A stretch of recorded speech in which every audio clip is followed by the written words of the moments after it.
Hi everyone, I hope you are doing well.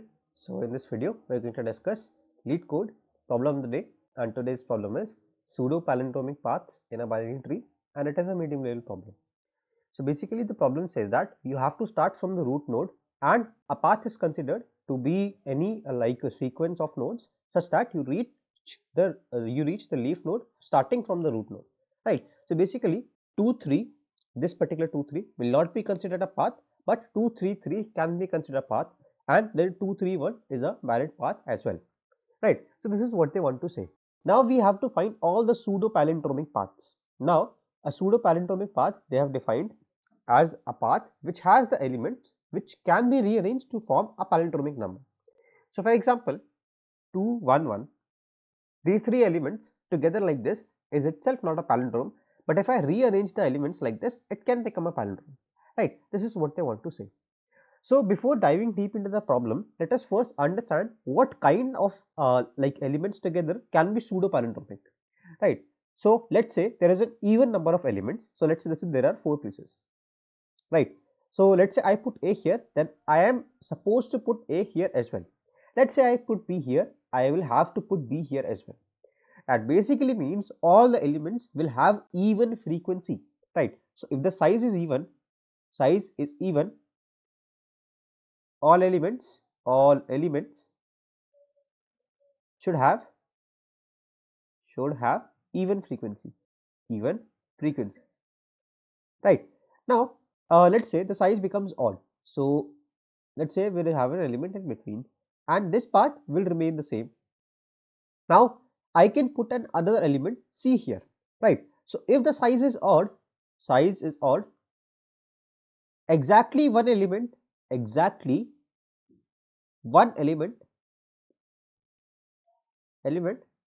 should have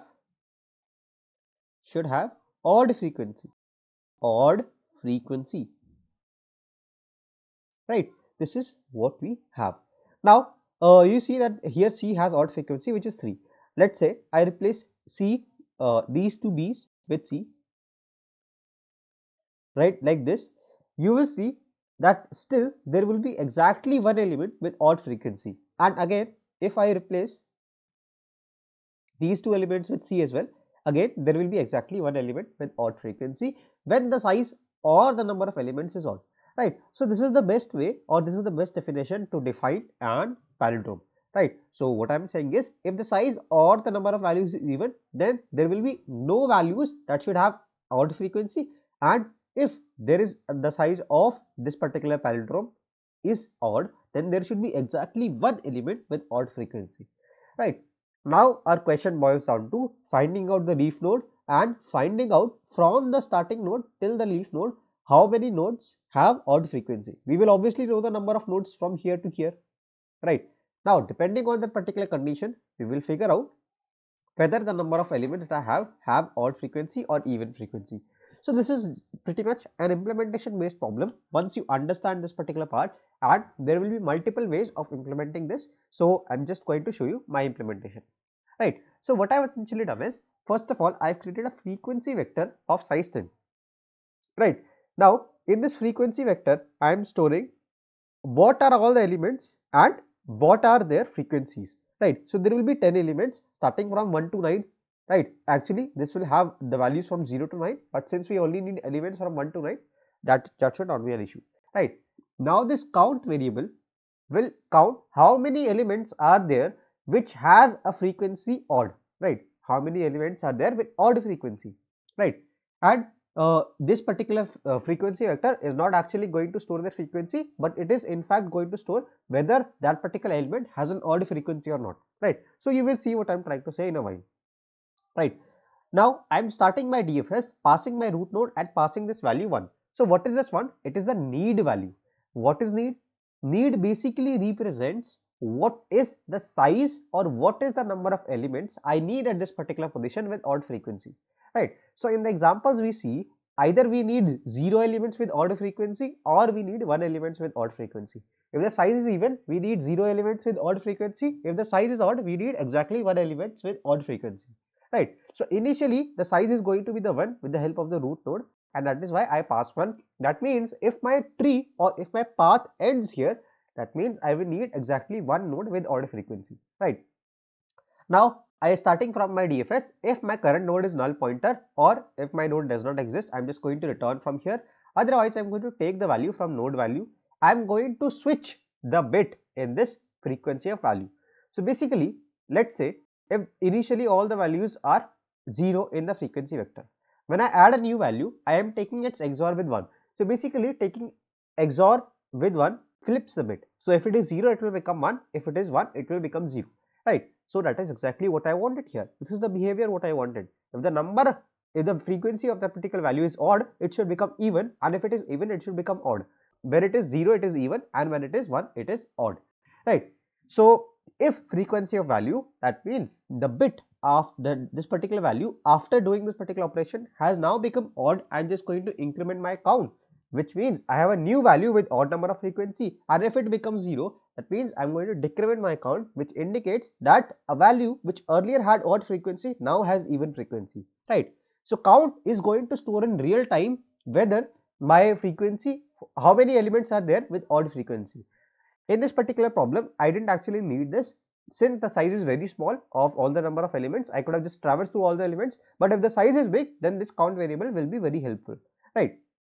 Now, if both of the nodes are null pointer, I'm just going to add something to my answer. What is the something? That my count is equals to need, right? So what I'm doing is, when I'm only going to add 1 to my answer when this count is equals to need. This is a Boolean expression. If it is true, then it is going to return 1, otherwise it is going to return 0, right? So if count is equals to need, that means the number of odd frequency elements is equals to the number of odd frequency elements that I need, then 1 will be added to my answer, right?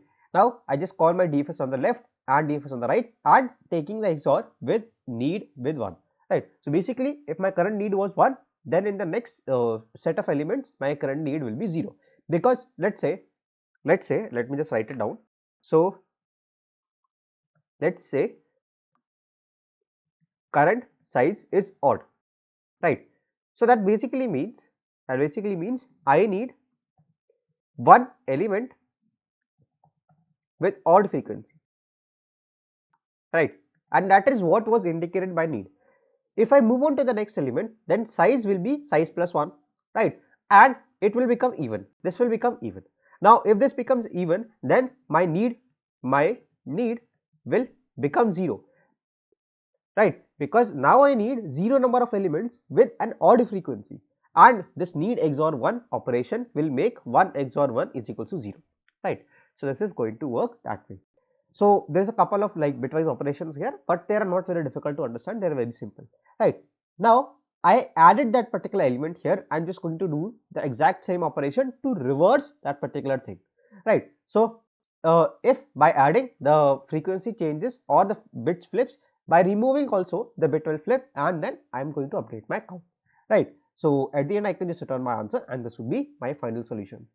So like there can be multiple ways of tracking this particular thing, whether the number of elements with odd frequency is 1 or not at this particular stage, and all of them should work. I'll just tell you one more way of doing this. Since there are only 9 elements, what I can try to do is so there are 10 elements actually starting from 1 to 9. So I can use 10 bits, right? So let's say this is 1 bit, 2 bit, 3 bit, 4 bit, 5, 6, 7, 8, 9 and 10, right? So let's say each of these represents some bits, right? So each of them will be either 0 or 1, right? Now I want that at a particular stage either all of the bits should be 0 or exactly one bit should be 1, right? So it is pretty easy to identify when all the bits are 0. If all the bits are 0, then the value will be 0 itself. How to identify whether exactly one bit is set? So if it are only one bit is set, that means that number is going to be a power of 2, right? So this is also how you can solve this particular problem with bit masking, and how to keep track how many elements are have odd frequency in this particular case. So instead of maintaining count variable, you can maintain this particular bitwise values, right? So this is one more way of doing this particular problem, but the core idea will be the same. At the end, if the size is odd of the path, then you need exactly one element with odd frequency, otherwise you need exactly 0 elements with odd frequency. So let me just quickly submit this and show you that this particular code works and the solution is absolutely correct. So you see this passes all the test cases and this solution is correct. Although I don't understand why this takes so much time, it's taking 1700 milliseconds because the code is very simple. In fact, we are not performing any operations in logarithmic time. All of these operations, accessing the vector and all of these things will be in constant time, but still somehow we are getting more time. And the only other thing we are doing is traversing the whole tree only once. So anyways, this is all for this particular video. I hope that you guys were able to understand the solution. If you guys did, then consider dropping a like on this video and don't forget to share thoughts in the comments because your engagement with this particular video really helps the YouTube algorithm to understand that this video is actually helpful for you and it will reach much more people like you who want to keep solving new problems. So that is it for today. Till the next video drop, keep coding, stay safe, bye bye.